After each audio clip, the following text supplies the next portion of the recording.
बिस्मिल्लाहिर्रहमानिर्रहीम। अस्सलाम वालेकुम नाइन क्लास। लास्ट टाइम हम क्लास के अंदर फ़्लो चार्ट्स को डिस्कस कर रहे थे, तो फ़्लो चार्ट्स का इंट्रोडक्शन हमने देख लिया था। फ़्लो चार्ट्स क्या होते हैं, फ़्लो चार्ट्स के सिंबल्स वगैरह, फ़्लो चार्ट की एक्सप्लेनेशंस और फ़्लो चार्ट की वो बेसिक एडवांटेजेस डिसएडवांटेजेस वगैरह वो चीज़ें हम डिस्कस कर चुके थे। लास्ट टाइम हमारा जो टॉपिक था वो हमारा एग्जांपल्स ऑफ फ़्लो चार्ट हमने देखने थे। तो मैं थोड़ा सा पिछला आपको रिवाइज़ करवा देता हूँ और नेक्स्ट में हम क्या करते हैं, नेक्स्ट कवर कर लेते हैं। नेक्स्ट हमारे पास क्या था, फ्लो चार्ट क्या होता है जी?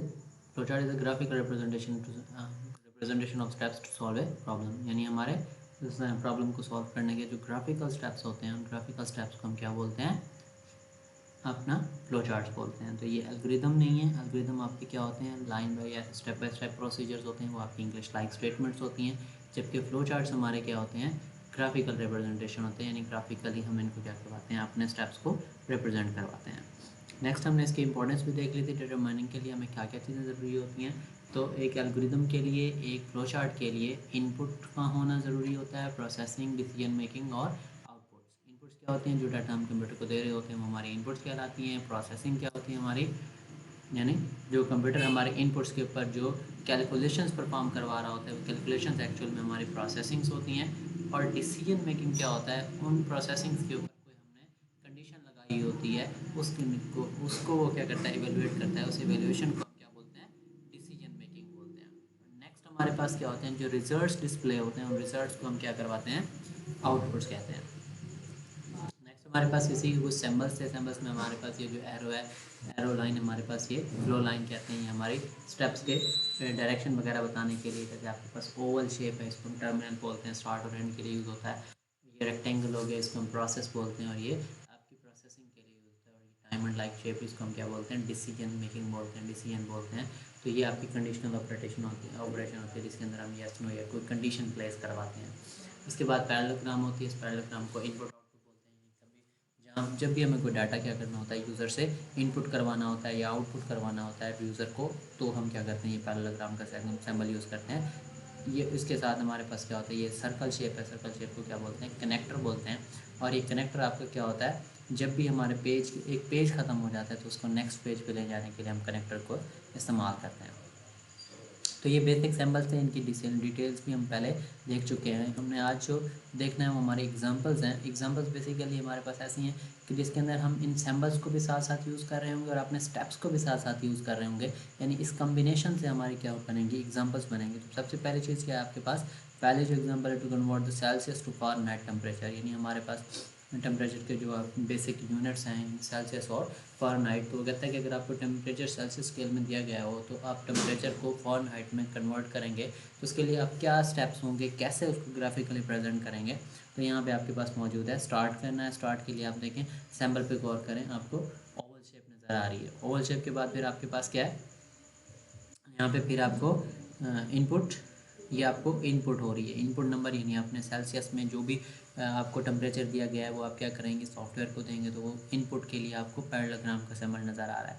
और नेक्स्ट अगर आप ब्लू लाइन में देखते हैं, तो ब्लू शेड के अंदर आपको Fahrenheit is equal to Celsius multiply by 9 divide by 5 plus 32। ये फ़ारेनहाइट से फ़ारेनहाइट में जाने का फार्मूला है। इस फार्मूले में फ़ारेनहाइट किसके बराबर होता है, सेल्सियस मल्टीप्लाई बाय 9 और डिवाइड बाय 5 प्लस 32। ये छोटी क्लासेस में आप पढ़ के आए हैं। ये फार्मूला आप क्या करना है, प्लेस करवाएंगे। यानी आपने जो नंबर इनपुट करवाया होगा, फर्स्ट क्या अगर आपको सेल्सियस पे 5 मिला है, 10 मिला है, तो वो 5 और 10 जो भी होगा वो 9 से मल्टीप्लाई हो जाएगा, और उसका आंसर जो भी आएगा वो 5 से डिवाइड हो जाएगा, और एट द एंड आपको उसके अंदर 32 प्लस हो जाएगा। उसके बाद जब यहाँ पे इस चीज़ को हम क्या कहेंगे, कलेक्टिवली हम इसको प्रोसेसिंग का स्टेप कहेंगे। तो यहाँ पे आपके पास क्या हो जाएगी, प्रोसेसिंग हो जाएगी, और प्रोसेसिंग के बाद आपका जो भी रिज़ल्ट बनेगा वो प्रिंट हो जाएगा फ़ारेनहाइट। और इसके लिए आप ये याद रखें कि हमने जो सिंबल लगाया है वो हमने यहाँ पे डाटा क्या हो रहा है, प्रिंट हो रहा है। प्रिंट मतलब रिज़ल्ट जनरेट हो रहा है। रिज़ल्ट आपके क्या होते हैं, आउटपुट्स होती हैं। तो रिज़ल्ट जो आपकी आउटपुट्स आ रही हैं, उन आउटपुट्स को हम क्या कहेंगे, हम पैरेललोग्राम सिंबल में यूज़ करेंगे। आउटपुट्स को पैरेललोग्राम सिंबल में यूज़ करवाएंगे, शो करवाएंगे। तो इस चीज़ को, इसके बाद फिर हम क्या कर रहे हैं, एंड के लिए फिर हमने ओवल शेप यूज़ की हुई है। ठीक हो गया। इसके बाद फिर हमारे पास क्या है, सेकंड के ऊपर आए, तो सेकंड में आपके पास क्या होता है, to find the acceleration of moving object with the given mass and the force applied. यानी अगर आपने कोई अगर आपको कोई फोर्स मैथ दिया जाए और फोर्स दी जाए और आपसे कहा जाए एक्सेलरेशन फाइंड करें, तो वो कैसे फाइंड करेंगे, क्या स्टेप्स बनेंगे उसके लिए। तो स्टार्ट के लिए अगेन आपने ओवल शेप यूज़ किया, ओवल शेप के बाद फिर आपने इनपुट मास एंड फोर्स, यानी मास और फोर्स इनपुट करवाने के लिए ग्रीन शेप में आपने पैरेललोग्राम यूज़ किया। और एक्सेलरेशन का जो फार्मूला है वो क्या है, acceleration is equal to force divided by mass, force divided by mass. तो यहाँ पे आपकी प्रोसेसिंग हो रही है, यानी कोई ऑपरेशन अप्लाई हो रहा है, यानी प्लस माइनस मल्टीप्लाई डिवाइड। तो इसके लिए आपने रेक्टेंगल सिंबल यूज़ किया है, और जो भी आपके पास एरिया होगा वो यहाँ पे कैलकुलेट हो जाएगा। एरिया कैलकुलेट होने के बाद प्रिंट हो जाएगा आपका, आपका जो एक्सेलरेशन हो जाएगा वो प्रिंट हो जाएगा। और उसके लिए आपने फिर अगेन पैरेललोग्राम और एट द एंड फिर आपने क्या सिंबल, आपने ओवल शेप यूज़ किया। इसी तरह नेक्स्ट के अंदर अगर 3 के ऊपर देखें, तो find the cube of to find the volume of cube. तो उसके लिए फिर आपने क्या करना है, स्टार्ट में के बाद आपको इनपुट करना है, स्टार्ट में फिर आपने ओवल शेप और उसके बाद इनपुट करना है। इनपुट के लिए फिर आपको पैरेललोग्राम, इनपुट में आपने एच ले लिया।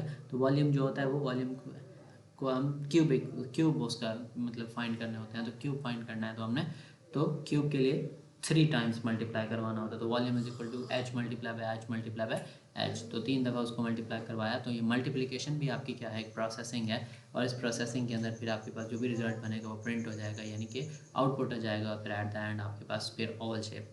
नेक्स्ट 4 के अंदर भी to find the plain interest on amount. तो स्टार्ट में फिर आपके पास इनपुट अमाउंट रेट ईयर, ये आपका प्लेन इंटरेस्ट का फार्मूला आपको आना चाहिए। जब फार्मूला आएगा तो ही आपको पता चलेगा कि क्या चीज़ें मुझे इनपुट करवानी है।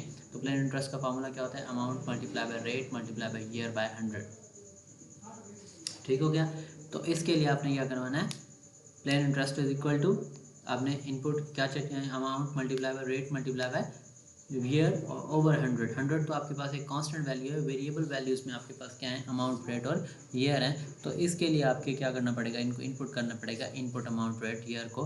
तो आपने इनपुट करवा दी, और प्लेन इंटरेस्ट के लिए अमाउंट रेट आपने फार्मूला लगा दिया, amount multiply by rate divide by 100 multiply by year. और जो भी आप यहाँ पे प्रोसेसिंग होगी मल्टीप्लाई डिवाइड होने के बाद जो भी रिजल्ट बनेगा वो आपका क्या हो जाएगा, प्लेन इंटरेस्ट में प्रिंट हो जाएगा। यानी फिर आपने पैरेललोग्राम यूज़ किया और उसके बाद एट द एंड।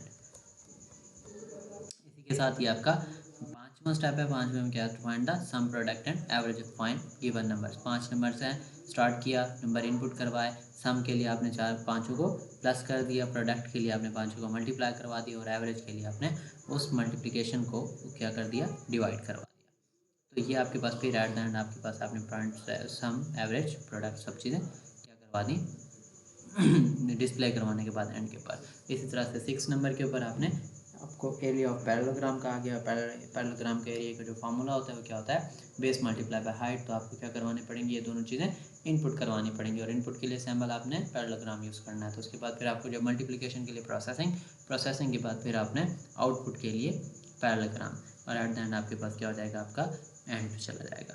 तो ये हमारी 6 बेसिक एग्जांपल्स थी। अभी हमने इन बेसिक एग्जांपल्स को जो देखा है, आपने गौर किया होगा हमने इसके अंदर कोई डिसीजन मेकिंग, कंडीशनल स्टेटमेंट्स कुछ भी यूज़ नहीं किया। तो इन बेसिक को आपने याद करना है। नेक्स्ट इंशाल्लाह हम कंडीशनल फ्लो चार्ट्स की तरफ जाएंगे। थैंक यू एंड अल्लाह हाफिज़।